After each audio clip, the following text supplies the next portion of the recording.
Hey everyone, this is Riddle Courage Raven, and I'm here with my recap and review of HBO's new series, and it's called Lovecraft Country. And I've been looking forward to this ever since the first trailer dropped. And this premiere episode, you all, it was amazing. It was around like 1 hour long, and it felt like a movie. It gave us so much to talk about, and the actors, the cast, the creative team, good job.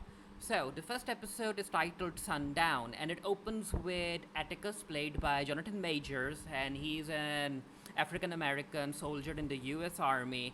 He is fighting the North Koreans, and it's everything is in black and white in this sequence, and he's fighting North Korean soldiers, and then it turns into this weird mashup of War of the Worlds, Lovecraft, aliens, Mars. It's just basically a glimpse into Atticus's mind, and the spaceships like stops near him, and a beam comes down, and then we have Jamie Chung as this red Martian alien queen, and she hugs Atticus, and then a Cthulhu-like creature appears in front of them, and before they can attack it, this baseball player, for those of you who don't know, it's Jackie Robinson.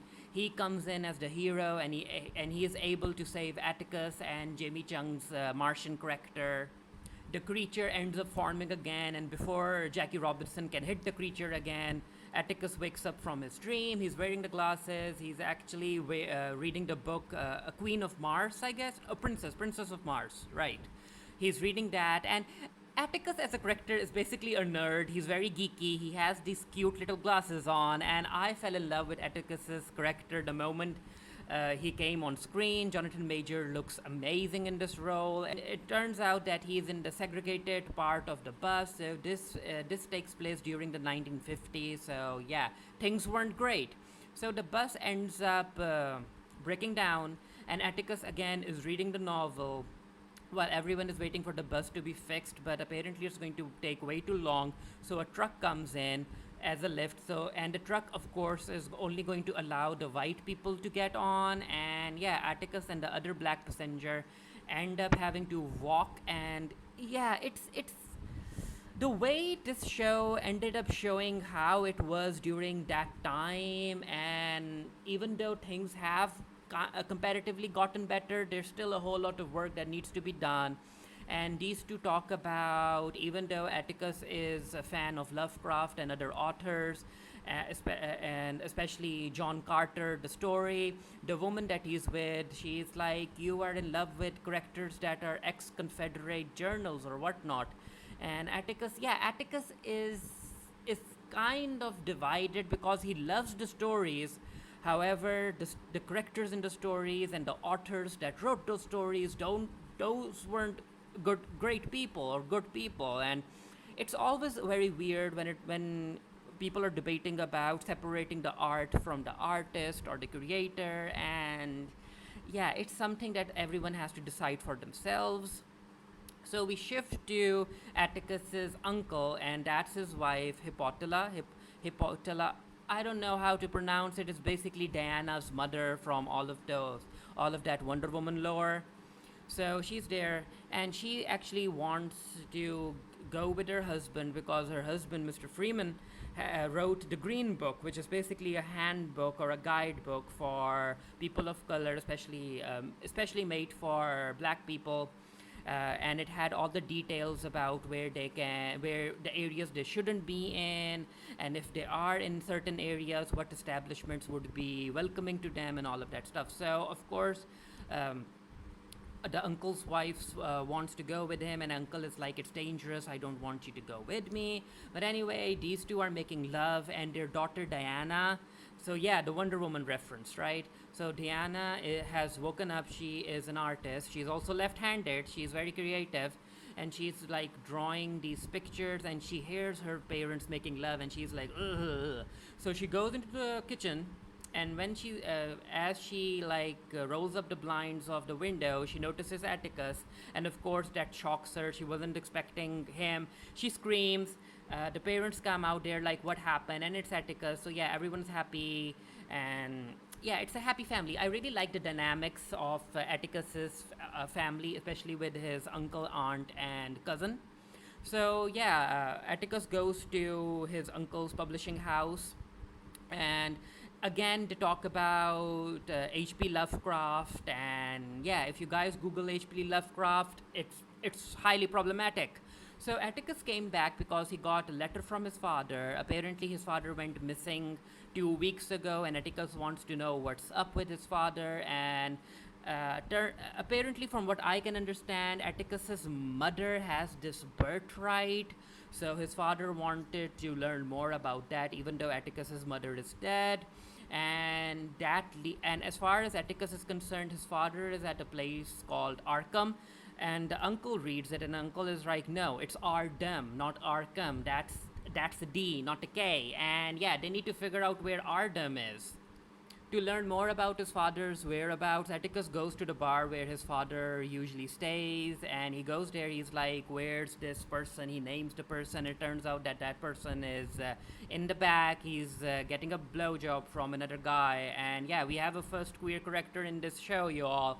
So this person tells Atticus about his father, about how he was at the bar, but then someone came. He was talking to this white person who looked rich, and they ended up getting into the silver car and they drove off. So of course Atticus is very, very suspicious, and he's also worried about his father. Then the scene changes and everyone is having a good time. They are having a party. We are introduced to this new character named Ruby. She's an amazing singer. And then we get introduced to Letitia, or Letty, that's played by uh, one of the Smollett sisters. Oh yeah, Journey Smollett. And again, with the way that this show has been introducing characters, I really liked how they introduced Letty. You could see that Ruby and Letty are sisters, and however, there's tension between them, and both of them are singers. So everyone wants Letty to get on stage and sing with her sister. Atticus is at the party as well, and these two are singing, and these two are kind of challenging each other, trying to gain control of the mic. And while that's happening, Atticus goes to the fire hydrant and he releases the valve for all of the water to come out, because earlier one of the police officers came in and he ended up stopping the water because the kids were having a good time. So you can tell that Atticus is the kind of person who doesn't do well with authority. So we get a scene between Letty and Ruby is like, Letty, why are you back? You're always back when you need something, so what's up? And Letty is like, I just need a place to crash. And Ruby is like, you can stay here for only 2 days. I'm not helping you. So basically, Letty is a character who hasn't been in contact with her siblings. She didn't even attend her mother's funeral, so there's some bad blood there. Atticus goes to his uncle's house, and his uncle is going through the maps. The two of them are trying to figure out where Ardem is, and his uncle is clearly injured. He injured his knee during an altercation. The two of them are going through the maps, and Atticus notes that Diana ended up drawing a whole lot of stuff in the maps.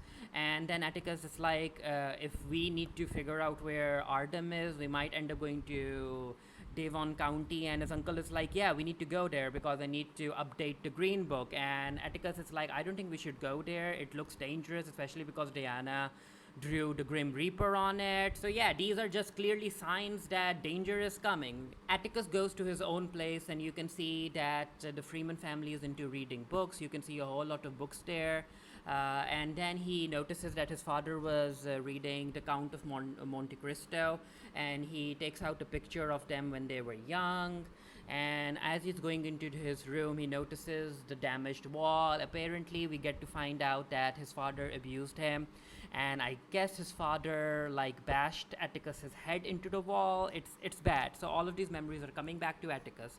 He phones someone, and the call is made all the way to North Korea. And I think he's calling Jamie Chung. I'm not really sure. And Jamie Chung is like, Atticus, you're back, right? You shouldn't be there. And Atticus doesn't say anything. He just hangs up. So it's the next day, and Atticus is getting ready to go to Devon County with his uncle, and Letty decides to go as well because they'll be meeting her brother, who might know about where Ardem is. And this is also where we get to see that Letty and Atticus share a history. because they were friends when they were young, and Letty was the only girl in the sci-fi group at school. Before they go, Diana ends up giving her comic book Ornithia, I guess, Ornithia Blue, to her father. And yeah, again, she's very talented. Now, as they're going through the road trip, I was expecting them to like play a song, but no. Instead of a song, we get snippets from a speech that James Baldwin made during his debate with William F. Buckley. And yeah, it's a speech that you all need to hear the speech, and we get these scenes where you can see the difference between how white people are treated and how white people are treating the African American community. It's just bad. And at the pump station, Atticus is eating a banana, and then one of the employees ends up comparing him to an ape, and yeah, it's just bad. And we get these visuals, and then there's this thing about sundown cities and sundown counties where black people aren't supposed to be in those areas, especially after sundown, and then the entrances for colored people. And yeah, I mean, all of this is happening in 1950, so it's not really that far away in the past. Like some people say that the black community should forget about all of this, and I'm like, it's not. It's not really that far away in the past. Like things still need to change. The three of them take a break, and the uncle is like, "We need to go here. It has this establishment that I need to check out so that I can update my green book." So they go there, and apparently the restaurant they are looking for needed to have brick-colored walls. But when they get to the area, in place of the brick-colored walled building, there's this other building that has been painted white. But the uncle is like, "You know what? We are at the right establishment. Let's go in." And as soon as they enter, the waiter and this client, they are shocked. However, these three sit down and they're like, "Please, we would like to drink some coffee." And the waiter is like, "Yeah, I'll get to it." And Letty is like, "I need to go and use the bathroom." And as she's coming out of the bathroom, she overhears the waiter talking to someone on the phone. And yeah, it doesn't sound good. And while that's happening, Atticus is taking in his environment. So you can see that Atticus is very smart. He can take in little like signs and signals, and he talks about why the White House was painted white and how it was to do with hiding all of the burned wood.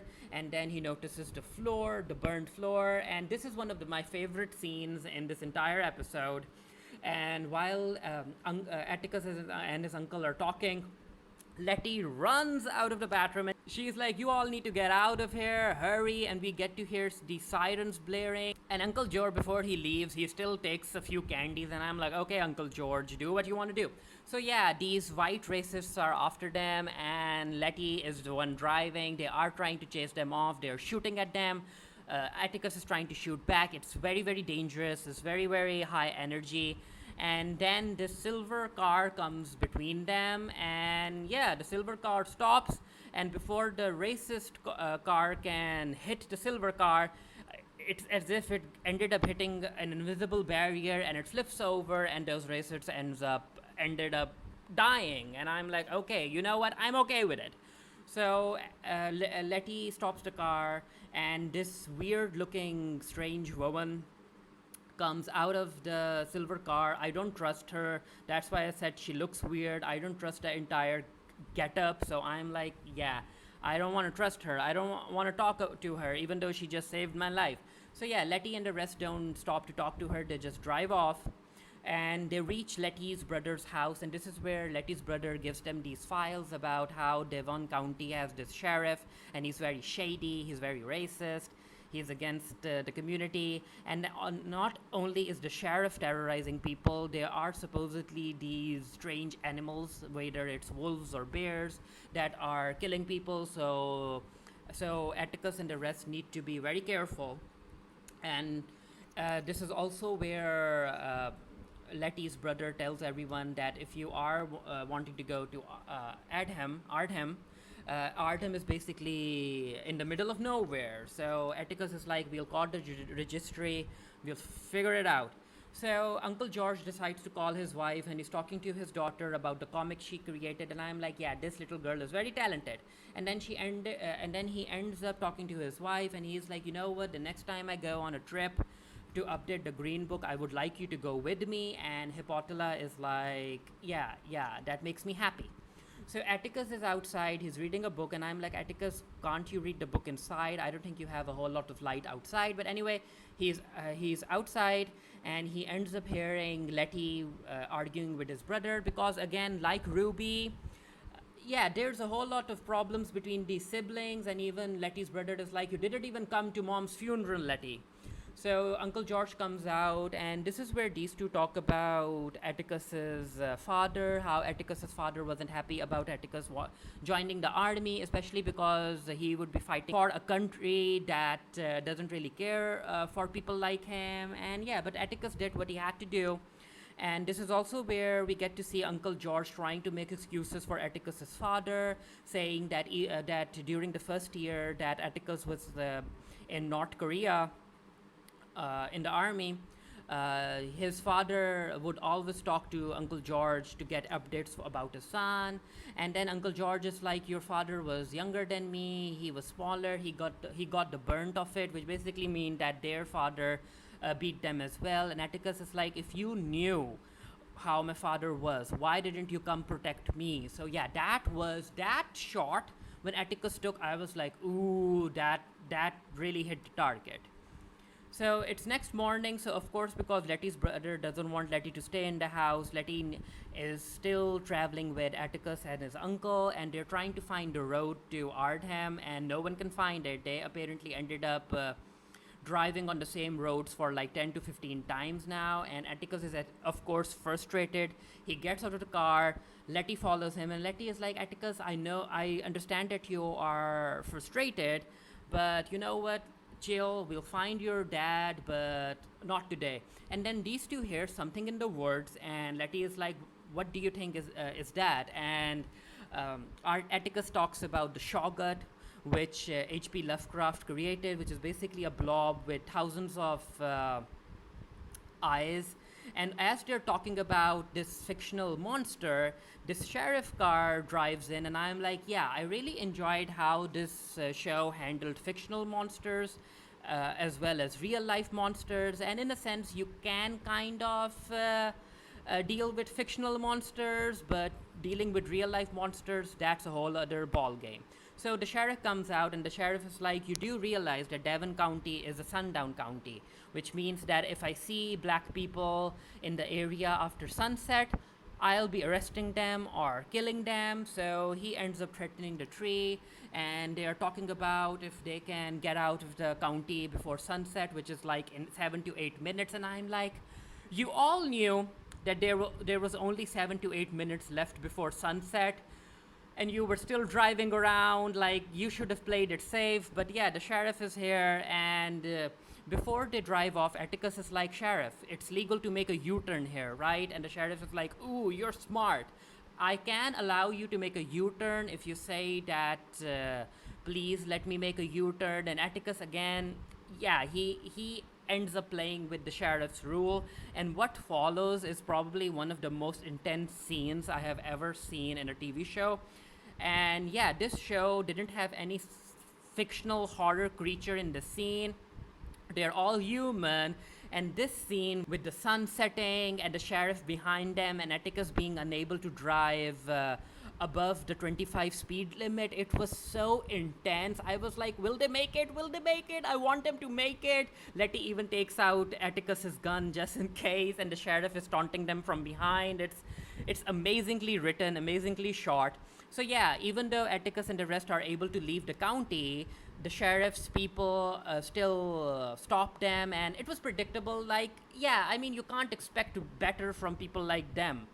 So they take everyone into the forest, and this is where they start blaming them for this spree of stealings or burglaries that happened. And Atticus is like, it's not us. And then Atticus ends up saying the sheriff's name, and the sheriff's like, how the heck do you know my name?